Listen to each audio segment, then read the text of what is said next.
তাকে দেখা যাচ্ছে না, তারা আমাদের দেখতে পাচ্ছে না।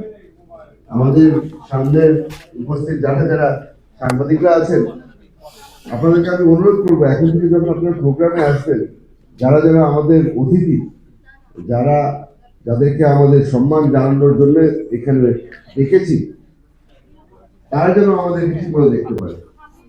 আমি এই জিনিসটা বেশ কয়েকটা প্রোগ্রামে দেখেছি, এখন মারামারি শুরু হয়ে যায় সামনের কাতারে কে এসে দাঁড়াবে। আমরা কোথাও যাচ্ছি না, এখানেই ছিলাম গত 10 বছর ধরে, এখানেই থাকবো।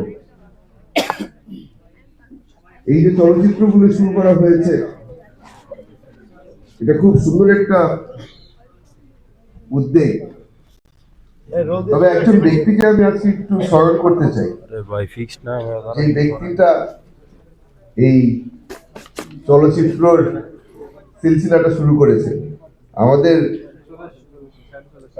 উপদেষ্টা সাহেব ছিলেন উনি, মোস্তফা সরোয়ার ফারুকী সাহেব। আপনারা হয়তো দেখেছেন গত 1.5 বছর ধরে অনেকগুলো শর্ট ফিল্ম করা হয়েছে, গুম নিয়ে অনেকগুলি করা হয়েছে, আয়নাঘর নিয়ে করা হয়েছে। উনি একটা একটা সিরিজ শুরু করেছিলেন যে আয়নাঘর ফাইল, আপনারা হয়তো দেখেছেন।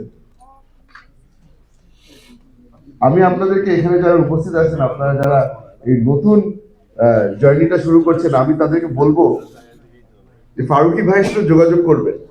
কারণ উনি যে কোয়ালিটিটা দেখিয়েছিল, ওই কোয়ালিটি যদি আমরা মেনটেন করতে পারি, ইনশাল্লাহ এখানে উপস্থিত আছেন তাদের সামনের জার্নিটাও সুন্দর হবে। আমরা ইতিহাস যেন ভুলে না যাই। আমাদের খোকন ভাই